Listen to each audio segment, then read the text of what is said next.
Arkadaşlar şu an Jetta'nın içerisindeyim, sırf şu sesi duyun diye testteydim. Umarım ses duyuluyordur. Biraz daha gaz vereceğim.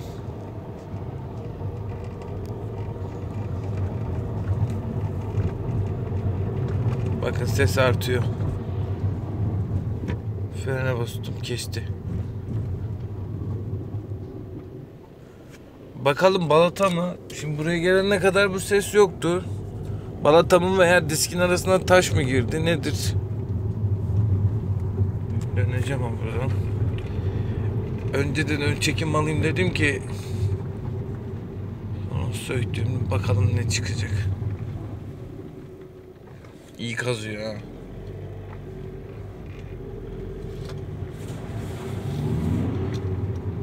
Bak şu anda yok.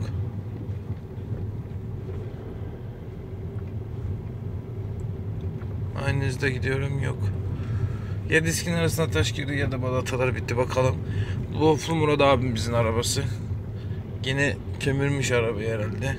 Ön sol tarafta da bir sesi var herhalde. Onu da bir tespit ettireceğim. Sonradan sökeceğim arkadaşlar aracı.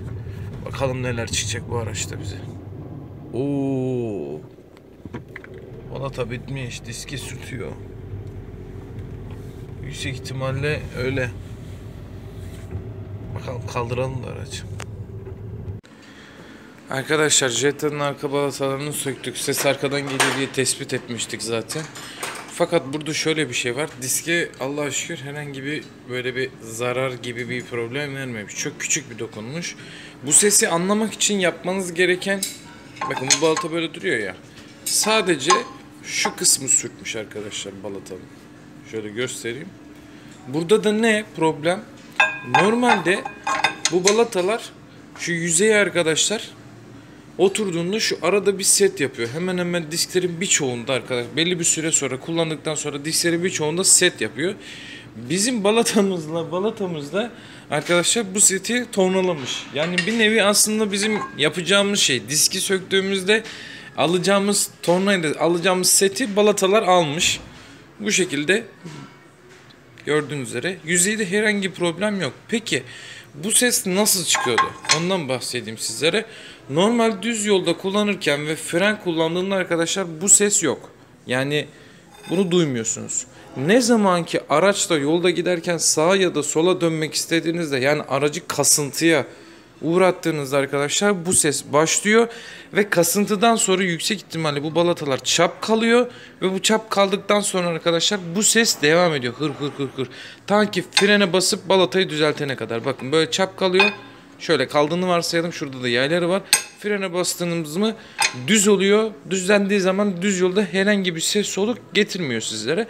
Tabii ki de bunlar bakılması gereken, gözlemlenmesi gereken şeyler. Direkt sizde bu ses yapıyor diyemem.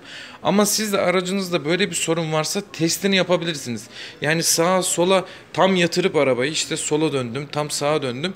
Ondan sonra freni hiç dokunmadan ses gelip gelmediğini kontrol edebilirsiniz. Eğer böyle bir ses geliyorsa yüksek ihtimalle sizde de bu şekilde çıkabilir. Dediğim gibi aslında pek de bir zarar vermemiş. Bu arabada set olması bir nevi yani diskin diğer geri kalan yüzeyini arkadaşlar kurtarmış. Bu yüzden şanslıyız. Balatamız da bitmiş zaten, az kalmış. Yani az kalmış derken bitmiş. Neredeyse balata diske sürtecekmiş. Biraz da uyarı ikazı gibi bir şey olmuş diyebilirim bu ses için. Gerçekten sevinçli bir durum. Şu anda diskin yüzeyine baktığınızda öyle bir yanma herhangi bir şey de gözükmüyor. Hani çok fazla siyahlık ve benzeri bir şey. Yeni takacağım balata eminim diskin yüzeyini tutacaktır. Şurada çok az bir tırnakta bombe var ama bu da hani böyle ağım şahım balatayı içine gömdüğüm zaman işte balata kenarına sürtüp de mesela şu kenarlara sürtüyor genelde. Bu kenarlara sürtüp de ses yapabilecek durumda değil. O yüzden balatalarımı takacağım ve aracımı toplayacağım. Sonra teste çıkacağız. Hep birlikte ses yapıp yapmadığını sizlerle birlikte test etmiş olacağız. Durum bu. Bakın bu sesi de duyabilirsiniz. Eğer olur ki bir yerde balata değiştirdiniz ve arka balatalardan ses gelmeye başladı. Veya da şurayı takarken arkadaşlar kendiniz bu işlemi yapıyorsunuz. Bakın şu kaliper bu şekilde geliyor. Şu yaylardan biri dışarıda kalırsa, şöyle kenarda dışarıda kalırsa şu oynama meydana geliyor. Bunu da göstereyim dedim hazır video içerisindeyken. Bu yüzden arkadaşlar mutlaka bu yayların doğru düzgün oturup oturmadığına dikkat edin. Çünkü şurada bir yuvarlak var. Bakın bu yuvarlaktan dışarıda kaldığı zaman bu sesi yapma imkanı var. Bunlara da dikkat edin. Tabi her balata değişiminde de şunları arkadaşlar kontrol edin. Eğer kendiniz yapıyorsanız kitleyip kitlemediğini, yani merkezin doğru düzgün çalışıp çalışmadığını kontrol edin. Aksi takdirde bunları kontrol etmezseniz balatanız tek taraflı yer. Ya sol ya sağ bitirir. Bir tarafı kitlerseniz veya ses yapma olasılığı da var. Bunu da görmüşken en azından kendim kontrol ederken sizinle paylaşayım dedim. Hadi toplayalım. Yeni balatalarımızı takalım. Ondan sonra teste çıkalım. Arkadaşlar aracın arka balatalarını değiştirdik. Normal şartlarda bu aracı kullanırken yani şöyle kastırdığınızda bu kastırma esnasında frene dokunursa aracı yavaşlatırsanız bu balataların kasılacağını ve o şekilde ses yapacağını arkadaşlar görüntülü bir şekilde de göstermek istedim sizlere. Şu an herhangi bir problem yok. Tabi burada şöyle bir sorun var. Hani bunu kastırdım, bunu ses yaptırdım, kullanmaya devam edeyim. Belki oradan da diyen olabilir bu videoyu izledikten sonra. Burada balatanız eğer disk tarafına sürter, bayağı bir incelirse arkadaşlar o yaylar da sizi kurtarmaz. Balata yerinden düşebilir ve fren merkeziyle birlikte diske basınç uygulayabilirsiniz. Bu durum başınıza geldiğinde o zaman çok tehlikeli olur arkadaşlar iş. Bunu da belirtmek isteyeyim. Biz aracın kutup başı ve bezlerini sökmüştük. Şöyle saati falan sıfırlandı. Onu yenileyeceğiz. Teste çıktım aynı zamanda. Gergi mergi bu işleri de vardı. Araba zaten yabancının değil. Şuradaki oturan arkadaşı diğer benim videolarımdan bilirsiniz. Genelde araba almaya gideriz. Onun aracı. Murat abimin aracı ve aynı zamanda beni YouTube'la tanıştıran adam. Var mı herhangi bir ses soluk bir şey sence arabanda? Bence de yok. Gayet güzel. Bir lastiklerin ince taban olduğu için hafif onun sesini alıyorum.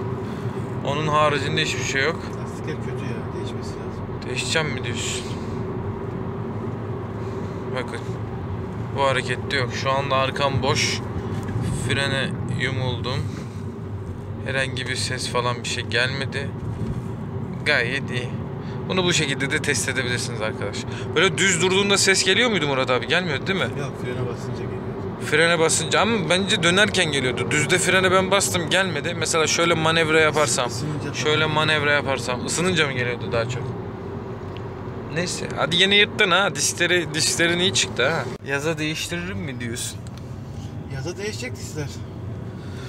Yo bence değişmesine gerek yok. Bence yaza kadar kaç bin yaparsın? En fazla 5000 yaparsın abi bu arabayla. Bakacağız. Peki Jetta'dan memnun musun? Millet diyor ki bu Volkswagen'ler diyor. Bak mesela sen de Volkswagen kullanıyorsun ya. Volkswagen'ler diyor çok bozuluyor diyor. Sen ne diyorsun? Bence öyle değil ya. Yani Yaş itibariyle mi? çok olduğu için olabilir o. Ha Volkswagen markası çok kullanıldığı için mi Evet. diyorsun? Ya bozulmada kronik açlık şeyleri var ama. Mesela senin başına gelen ne abi? Volanttır, Benim kroniktir. başıma gelmeyen kalmadı. Tamam başkaları da kullanıyor aynı arabayı. Başkalarının başına niye geldi? Herkes şey aynı olmuyor. Elektronik baba bu sonuçta araba ya. Kul yapısında. Aynen. Sen de elektronikle Bir ilgilendin. tane araba alırsın, içinden bir tanesi bozulur yani. Bu da böyle. Bir tane televizyon alırsın, bir tanesi yanar. Bu da böyle mi diyorsun? Ne yapacağım, kullanıma biraz da kullanıma bağlı ama tamamen parça şeyi. Kalitesi mi? Zamanı dolması Parça mı? kalitesi, zamanı, her parça aynı olmuyor. Her parça aynı fabrikadan çıkmıyor, üretilmiyor ve Onu benzeri. bilmiyorum, o kadar detaylı bilmiyorum ama. Tabii. Her parça üretim, yani her arabanın toplanması aynı fabrikadan çıkmıyor. Yani şimdi düşün, Türkiye'de bir fabrikada toplanmış bir araba var. Kaç tane araba fabrikası var toplanan? Şimdi her arabayı herkes bir mi topluyor? Hayır. Yani üretilen firma işte bilmem ne çipçisini üretiyor, başka bir çipçisini üretiyor. Hepsini birleştiriyorlar, bir araba oluyor işte abi. Şans. Aynen öyle. Neyse balata mevzusunu da bu şekilde arkadaşlar bitirdik. Umarım anlaşılır bir dilde olmuştur.